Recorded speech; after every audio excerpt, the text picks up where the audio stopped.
നമ്മളൊരു വലിയൊരു സക്സസ്സിലേക്ക് പോകാൻ ആഗ്രഹിക്കുമ്പം നമ്മൾ ചെയ്യേണ്ട കുറേ കറക്ഷൻസ് ഉണ്ട്. വളരെ അത്യാവശ്യമായിട്ട് കറക്റ്റ് ചെയ്യേണ്ട കുറേ കാര്യങ്ങളുണ്ട്. ഒരു ആവറേജ് മനുഷ്യൻ ഒരു ദിവസം നമ്മുടെ സ്ക്രീൻ ടൈം മൊബൈലിൽ നോക്കി കളയുന്ന ടൈം 2 to 3 അവേഴ്സാണ്. 2 മുതൽ 3 മണിക്കൂറൊക്കെയാണ് അൺവാണ്ടഡ് കാര്യത്തിന് വേണ്ടി മൊബൈലിൽ സ്പെൻഡ് ചെയ്ത് കളയാറുണ്ട്. ഏത് രാഷ്ട്രീയം ചർച്ച ചെയ്ത് മതവും ജാതി അൺവാണ്ടഡ് കുറേ നെഗറ്റീവ് സാധനങ്ങളും ചർച്ച ചെയ്യാനും ഗ്രൂപ്പുകൾ ഷെയർ ചെയ്യാനും അത് കേൾക്കാനായിട്ട് 2-3 അവേഴ്സ്. ഒരു ദിവസം 1 മണിക്കൂർ നമ്മൾ ഉറക്കം സേവ്. ഈ രാവിലെ സമയത്ത് 1 മണിക്കൂർ നമുക്ക് കൂടുതൽ കിട്ടുക എന്ന് പറഞ്ഞാൽ അന്നത്തെ ദിവസം എന്തുമാത്രം ഔട്ട്പുട്ട് കൂടുമെന്നറിയോ? 1 അവർ ടൈം നമുക്ക് കൂടുതൽ കിട്ടുക എന്ന് പറഞ്ഞാൽ ഭയങ്കരമായിട്ട് നമ്മുടെ പ്രൊഡക്ടിവിറ്റി നമ്മുടെ മൈൻഡും കുറേ നന്നായിട്ട് ബെറ്ററായിട്ട് വർക്ക് ചെയ്യും. അപ്പോൾ 1 മണിക്കൂർ, അതായത് എപ്പം പറയും cutting expense is also profit എന്ന് പറയും.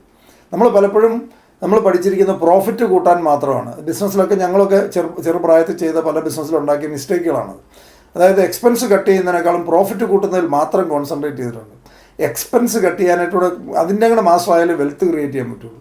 അപ്പോൾ cutting expense is also profit, cutting expenditure is also profit. Time ആണെങ്കിലും പൈസ ആണെങ്കിലും നമ്മൾ ഈ അൺവാണ്ടഡ് കാര്യങ്ങൾ കണ്ട് നമ്മൾ മൊബൈൽ നോക്കിയിരിക്കുന്ന എക്സ്പെൻസാണ്.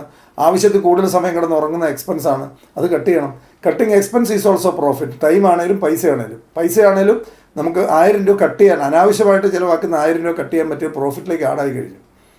എനിക്കൊട്ടുമില്ലായിരുന്നൊരു ഫോക്കസാണ് അത്. ഞാൻ വളരെ നന്നായിട്ട് വെൽത്ത് ക്രിയേറ്റ് ചെയ്തിട്ടുള്ള ഒരാളുടെ അടുത്ത് നിന്ന് പഠിച്ചിട്ടുള്ള കാര്യമാണ്. അദ്ദേഹത്തിൻ്റെ ഓഫീസിലൊരു ഫയറിനുള്ള എക്സ്റ്റിങ്ക്വിഷർ വാങ്ങി വെക്കാൻ സമയത്ത് പോലും പുള്ളി കൊട്ടേഷൻ എടുക്കുക. ഇവിടുത്തെ ഏറ്റവും പോപ്പുലർ ബ്രാൻഡാണ്. എങ്കിലും കൊട്ടേഷൻ എടുത്തിട്ട് എവിടെയെങ്കിലും 1 രൂപയെങ്കിൽ 1 രൂപ കുറഞ്ഞത് കിട്ടുമെന്ന് അത് നോക്കും. ക്വാളിറ്റി നോക്കും, പക്ഷെ 1 രൂപയെങ്കിലും കട്ട് ചെയ്യാൻ പറ്റുമെന്ന് നോക്കും. അത് ഹാബിറ്റായി മാറി.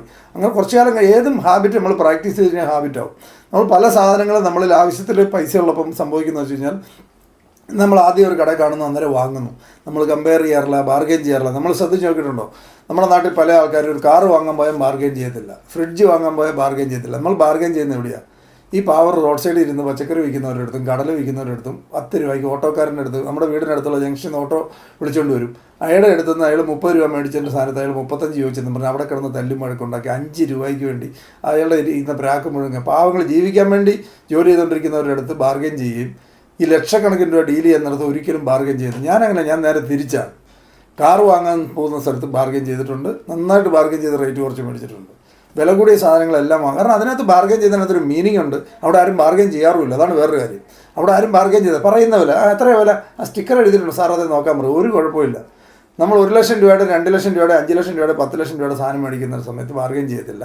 ആ സ്ഥാനത്ത് കടല കച്ചവടം നമ്മളൊന്ന് ആലോചിച്ച് നോക്കിയാൽ പാവങ്ങൾ ജീവിക്കാൻ, അതായത് അവർ വീക്കായിട്ടുള്ളവരുടെ അടുത്ത് നമ്മുടെ മസിൽ പവർ കാണിക്കുക എന്നാണ് എൻ്റെ ചുരുക്കം പറഞ്ഞാൽ. നമ്മൾ വീക്കായിട്ടുള്ള ജീവിക്കാൻ വേണ്ടി ഉള്ളവരുടെ അടുത്താണ് നമ്മുടെ അഭ്യാസവും നമ്മുടെ മസിൽ പവർ മുഴുവൻ കാണിക്കുന്നത്. അല്ലാത്തവരുടെ അടുത്ത് നമുക്കൊരു കുഴപ്പമില്ല. അവരെല്ലാം നമ്മൾ സാർന്ന് വിളിക്കും.